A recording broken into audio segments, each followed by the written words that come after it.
नमस्कार। आज हम थाईलैंड के उस एक घटना की गहराई में उतर रहे हैं जिसने सच में पूरी दुनिया को हिलाकर रख दिया था। हाँ, वो फुटबॉल टीम वाली घटना है ना? हाँ बिल्कुल।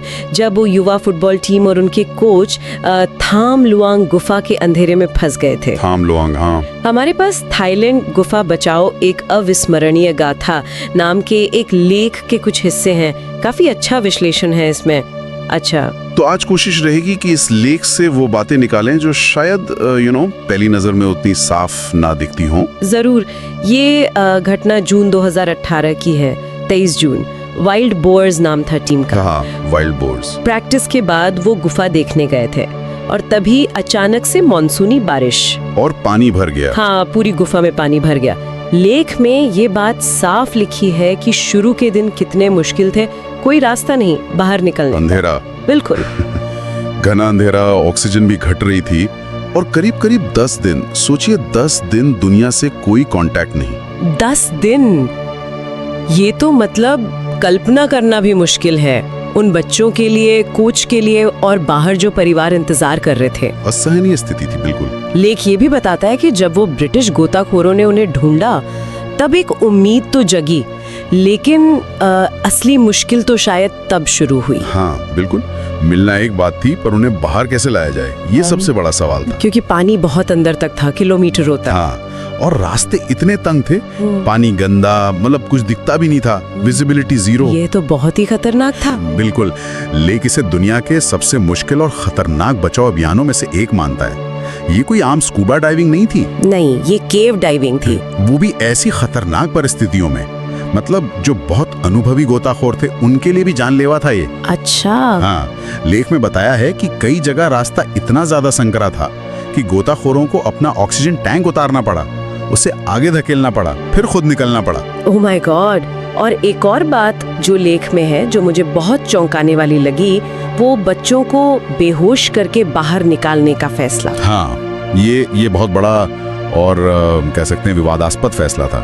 सुनने में कितना जोखिम भरा लगता है। लेकिन लेख इसका विश्लेषण करता है कि ये जरूरी क्यों था।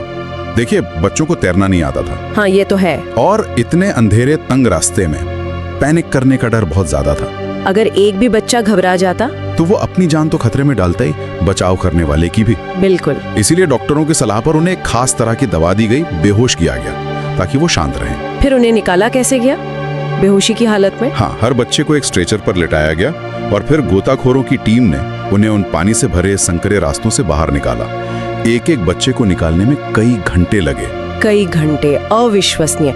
अच्छा, इस लेख में अंतर्राष्ट्रीय सहयोग के बारे में भी कुछ कहा गया है? हाँ, काफी जोर दिया गया है इस पर। ये सिर्फ थाईलैंड कॉपरेशन नहीं रह गया था। अच्छा। दुनिया भर से लोग आए, यूके से, ऑस्ट्रेलिया से, अमेरिका, चीन और भी कई देशों से एक्सपर्ट गोताखोर, इंजीनियर्स, डॉक्टर्स, वॉलंटियर्स सब आ गए। वाह। ये ग्लोबल सॉलिडारिटी का, मतलब एकजुटता का एक कमाल का उदाहरण था। सबने मिलकर नामुमकिन को मुमकिन कर दिखाया। और आखिर में सारे बच्चे और कोच सुरक्षित बाहर आ गए। हाँ, पूरे 13 लोग, 12 बच्चे और उनके कोच। कड़ी मेहनत, सटीक प्लानिंग और हिम्मत के बाद सब सुरक्षित थे। लेकिन इस सफलता के साथ एक दुखद पहलू भी जुड़ा है।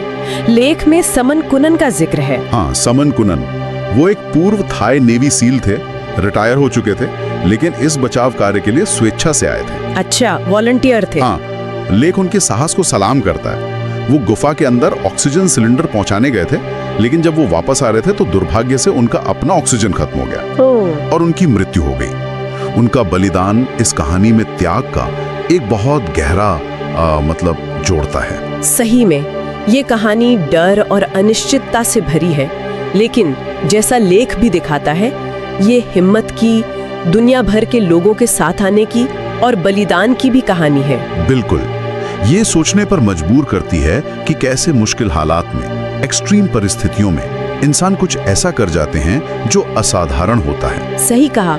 और लेख हमें इस सवाल के साथ छोड़ता है कि ऐसी जानलेवा स्थितियां जहां अपनी जान को खतरा हो, वो दूसरों की मदद करने की हमारी इच्छा के बारे में क्या बताती हैं? क्या ये सिर्फ एड्रेनलिन रश है या फिर इंसानियत की कोई गहरी भावना काम करती है उस वक्त? और शायद ये भी सोचना चाहिए कि क्या ऐसी घटनाएं जहां लोग बिल्कुल अजनबियों के लिए अपनी जान दांव पर लगा देते हैं और दुनिया भर से लोग मदद के लिए एक हो जाते हैं, क्या ये हमें इंसान की असल क्षमता और उसकी सीमाओं को फिर से समझने का एक मौका देती हैं? हाँ, ये वाकई एक गहरा सवाल है, सोचने वाली बात है।